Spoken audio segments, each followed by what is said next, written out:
पहले तो एसआरएफ पर एक व्यू दीजिए अगर आपकी कवरेज है तो, और अगर आपने कल कॉन कॉल के बाद कोई व्यू अपना चेंज किया है उस पर एसआरएफ।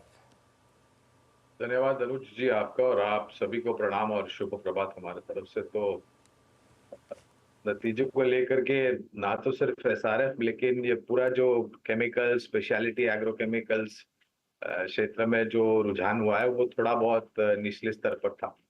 और उसका कारण है एक्सपोर्ट मार्केट को लेकर के जो अनुमान थे वो सही तरीके से खरे नहीं उतरे, लेकिन धीरे धीरे करके वहां पर परिस्थिति सुधर रही है, क्योंकि जो एक्सपोर्ट आंकड़ा हमने कुछ कंपनियों की तरफ से सुना और देखा है वो सुधार के अंदेशे दे रहे हैं। खरीदारी की राय है एसआरएफ पर, और 2500 के पार के लक्ष्यांक निर्धारित किए हैं। ये मैं बुनियादी तर्क के लिए बात कर रहा हूँ, मध्यम से लंबी अवधि।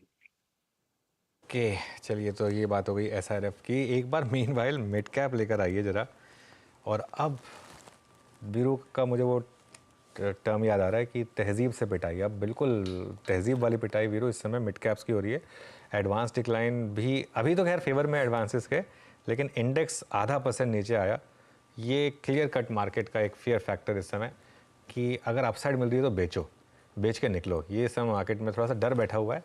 सही है गलत है टाइम बताएगा, लेकिन एटलीस्ट अब देखिए इंडेक्स मिड कैप का 250 पॉइंट नीचे, और 1:1 का हो गया एडवांस डिक्लाइन। जो हमने शुरुआत की थी ऑलमोस्ट 2:1 के साथ भी। तो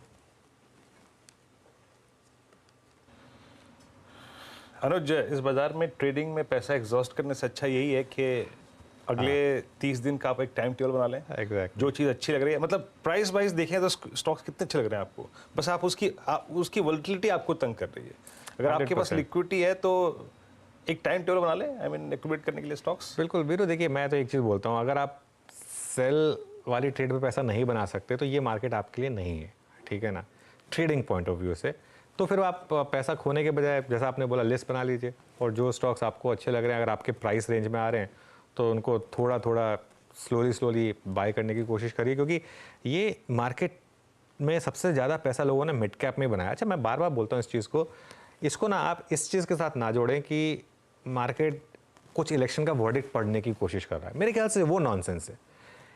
क्या होता है, स्टॉक्स 8 टाइम्स 10 टाइम्स 12 टाइम्स भागे हैं मिड कैप्स में। कोविड के बाद से एक लगातार जो रैली आई है उसमें करेक्शन आई ही नहीं है मिड कैप और स्मॉल कैप में। तो स्टॉक इतने ज़्यादा बढ़ गए हैं ना। एक कॉमन सेंसिकल व्यू क्या बनता है? कॉमन सेंसिकल व्यू ये बनता है, बहुत लोगों को जिनको मैं जानता हूँ HNI इन्वेस्टर्स है, उन्होंने एक कॉमन सेंसिकल व्यू ये लिया है कि थोड़े से ट्रेडिंग पोजीशंस ट्रिम कर लेते हैं। क्या होगा, 6 जून को भले ही 10% महंगा लेना पड़े, एक क्लीन व्यू तो मिलेगा, दोबारा ले लेंगे, लेकिन एटलीस्ट अपना प्रॉफिट तो प्रिजर्व करें। इसके लिए मिड कैप इस तरीके से गिर रहे हैं, और कोई इसमें कारण नहीं है। और ये मिड कैप ही सबसे ज़्यादा आउट परफॉर्म करेंगे 6 जून के बाद। ये भी मैं आपको अभी बता रहा हूँ कि 6 जून के बाद जब वो मार्केट में रैली आएगी उसमें वापस मिड कैप ही आउट परफॉर्म करेंगे। लेकिन नियर टर्म में तो प्रेशर है। एक बार वापस इंटरडे लेकर आइए मिड कैप इंडेक्स का, और 406 पॉइंट नीचे अब इस समय डे चार्ट लेकर आइए, और एक बार एडवांस डिक्लाइन देखिए आप। अब एडवांस डिक्लाइन क्रिस क्रॉस हो रहा है, और एक बार इनफैक्ट देख लेते हैं कि सबसे ज़्यादा सेलिंग कहाँ आ रही है मिड कैप्स में। महानगर गैस देखिए आप 6.25% नीचे, उसके अलावा बिरला सॉफ्ट 2.5% नीचे, परसिस्टेंट सिस्टम्स, REC PFC, इनमें सेलिंग आनी शुरू हुई है। तो क्लियरली मिड कैप में अच्छी खासी सेलिंग है। लेकिन लार्ज कैप स्टेबल है, निफ्टी और मिड बैंक निफ्टी स्टेबल है, एटलीस्ट ये अच्छी चीज़ है। बिल्कुल, मैं वही